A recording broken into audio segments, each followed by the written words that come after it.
Hey guys, and welcome back to Monka, where silly stuff ensues, but yesterday I beat a video game, and so I kind of want to talk about it because, that's just a running thing on the channel, but yesterday I beat Yoshi's Crafted World for the Nintendo Switch. The game came out in 2019 and is a Nintendo Switch exclusive. The game was developed by Goodfeel and published by Nintendo. As I imagine, this is a follow-up to Yoshi's Woolly World, which unfortunately is still in Wii U jail. Hopefully one day it makes it off the Wii U, but for now it's a Wii U exclusive game. But Yoshi, in terms of games, is kind of an interesting character since Yoshi doesn't really get a lot of games. The last game I remember playing a Yoshi game for was Yoshi's Island on the Game Boy Advance. I think Woolly World was like the next game in the franchise for Yoshi, but the game took me a total of 12 hours to beat. It could take you a lot shorter than that, or if you're a completionist, it could take you a lot longer than that. But in short, my opinion on Yoshi's Crafted World is that, it's a decent game, to be honest. It's not a must play for the Nintendo Switch, or if you're a Nintendo fan, this isn't really a must play game, but it is pretty decent nonetheless. It is worth noting that it's a kids game, so it is pretty easy all around, and there are some simple aspects to it that can kind of make it boring at times, but if you're an adult, it's a game that you can skip on. If you have a kid though, I would imagine this would be a fun game to play with them, but if you are looking into this and you are older, I would say look at it at a discount, because for $60 it's kind of a gamble and you might not end up enjoying it. But in terms of the graphics and performance, the graphics in this game are actually kind of cool, to be honest. In terms of graphical fidelity, the game actually looks pretty decent. Of course, it's a Nintendo game utilizing software that they know, so it'll look like a pretty good game. But things like water effects in this game actually look pretty good for what is kind of like supposed to be a cartoonish type of game. And as well, the graphical aesthetic is really cool for this game as well, because due to the fact that it's kind of using this kind of crafted idea to it, so the environments are kind of like crafted out of like almost like,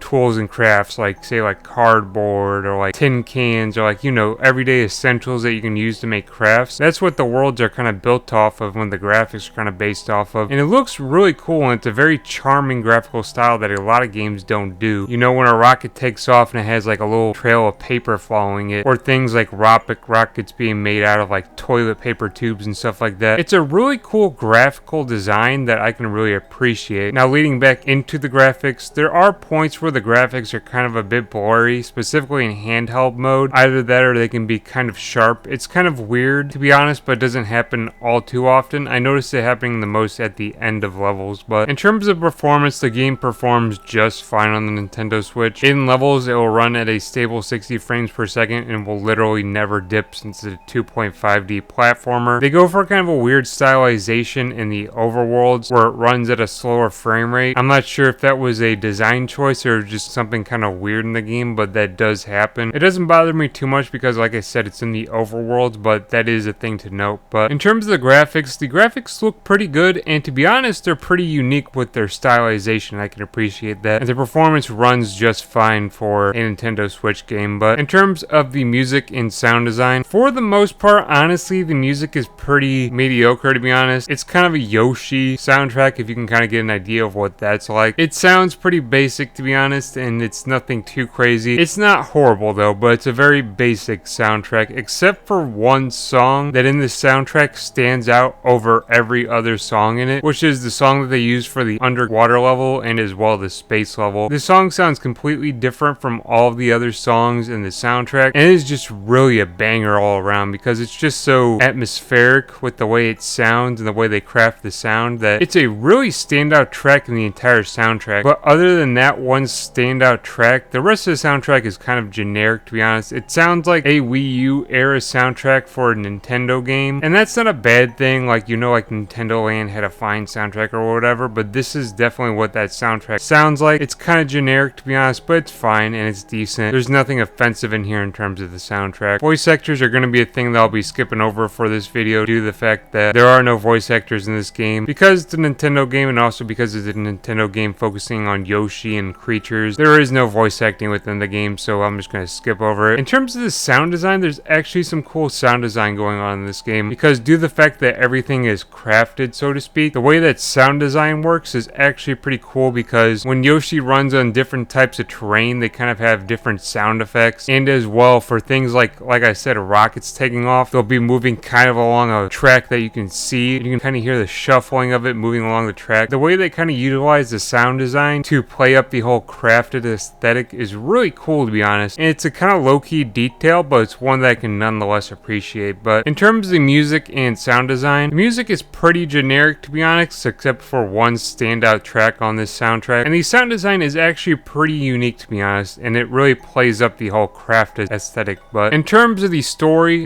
in this game is pretty basic, to be honest. Now, the story is pretty much that there is a stone that has 5 gems embedded in it that exists on the Yoshi's island. And of course, Kamek and Bowser Jr. decide that they want the stone because the stone can grant any of your wishes, so they come and attempt to take the stone away from the Yoshis. Now, the stone is sentient, so in retaliation, it kind of does a Dragon Ball Z thing, or kind of like a Sonic thing, where it takes the stones and it just splits them and throws them all over a world. As well, the Yoshis are thrown off of the island and into this new world, and during the course of the game, one Yoshi of your choosing will have to go out and collect the 5 gems to restore the stone to its original state. Now, it's a pretty basic story, to be honest, but of course, it's a Yoshi game, so the story is going to be basic. It serves to move the plot along, but just don't expect a crazy story. The characters as well, there's nothing really worth mentioning because they're all Nintendo characters and they're all pretty basic. There's no real character development, and really there's just nothing much to speak of in that department, since the characters are going to be Yoshi's, a Kamek that's unnamed, and as well Bowser Jr. So the characters really aren't all that worth mentioning. They're just going to be familiar Nintendo characters. But in terms of the story and characters, the story is pretty basic, but that's not really what you're going to be playing the game for. And as well, it's designed for kids, so it kind of makes sense. And the characters are just Nintendo characters. You're already pretty familiar with them. You kind of already know what to expect. But in terms of the gameplay, Yoshi's Crafted World is a 2.5D platformer. Kind of an interesting take, because I originally thought that this was only a 2D platformer when I was going into it. The 2.5D is kind of interesting because you'll pretty much be moving between foregrounds and backgrounds and stuff like that, which is kind of cool. The game has an overworld and then it has the 2.5D sections. The overworld is very much like a Super Mario World overworld, where you progress from like world to world and point to point, playing through levels and kind of progressing in a linear fashion. The beginning and the end of the game at least progress in a linear fashion. Mid-game, they kind of let you decide which world you want to go to in which order, but at the beginning of the game, they kind of railroad you through a specific area, and then at the end of the game, they railroad you as well. The overworld's nothing crazy, to be honest, but of course, I mean, they usually aren't all that crazy, but they're decent. Now, for the 2.5D areas, you'll be diving into a wide variety of different areas, to be honest. Included in the overworld are these kind of little small areas that usually include 2 to 3 levels within each one. A lot of these levels have a kind of unique take on them, whether it's unique mechanics within the level or whether it's kind of like a unique aesthetic to it, so to speak. Now, the 2.5D platforming is pretty basic, to be honest, but it can be pretty fun, to be honest, but it's also like incredibly simple, and for some people this will be very boring, and at times as well I found myself kind of being bored with the 2.5D platforming. Like I said, it's pretty cool, but this is a Yoshi game, and so it's kind of basic in its controls. Yoshi's moveset is pretty much jumping and then doing his kind of flail kick, which allows him to hover for a bit longer, and as well when he's falling he can do the hover kick to keep himself airborne for a bit longer. Other than that, Yoshi can of course swallow enemies and create eggs, which you can use as projectiles to take out enemies or hit certain objects within levels. Yoshi in general, in terms of his control, is pretty floaty. Like, the controls feel pretty floaty within this game, but of course that's by design because Yoshi is kind of a floaty character. But the mechanics that they use for Yoshi's controls and everything are pretty simple, to be honest. When you're going through the levels, you're pretty much trying to collect coins as well as smiley flowers, which will allow you to progress through the game and unlock the new areas. They're pretty easy to find, to be honest, and they provide plenty of them throughout the game, so it's not very hard to get them. But besides that, like I said, within the levels there are unique mechanics for some levels. Some of them can be pretty basic, but some of them can be kind of cool. Like the space station level, for example, would have an event where you have like platforms spinning and then kind of passive robots just hanging out. However, whenever an asteroid struck the space station, the platforms would be thrown to array, and the robots that were originally friendly then become hostile and can attack you. And so when you're platforming, you'd have to kind of be wary of an asteroid striking the space station, because once it would, you would have to adjust your strategy to be able to not fall off the level by the platform just flipping you off due to the fact that it was malfunctioning functioning. But other than that, there's gimmicks for other levels that are kind of cool, to be honest, but some of them are kind of basic. Like I said, the underwater level was pretty cool. The spaceship level was pretty cool. There's some other cool levels as well, but other than that, some of the levels are kind of generic, to be honest, and they are kind of boring. The game overall is pretty easy. The game does have boss fights as well. The boss fights are pretty easy as well. I did find myself dying a couple times on the final boss, but other than that, the game was pretty easy. I didn't find myself dying all that often, but the only other times I'd found myself really dying was during times when there would be bottomless pits that I'd have to jump over, and there's no really way to look down with the camera, which is kind of unfortunate. You can't use the right stick to control the camera and look around you, unfortunately, which means that if you're like trying to do a bottomless pit jump and you don't know what's below you, you can just fall into the pit and die. That's kind of annoying because a lot of games allow you to, you know, look around with the camera, but this game doesn't. It's a minor gripe, but as well, it would have saved me a few deaths at certain points. But the 2.5D segment of Yoshi's Crafted World allows you to move between different areas within the world, so it'll pretty much be, you'll have a track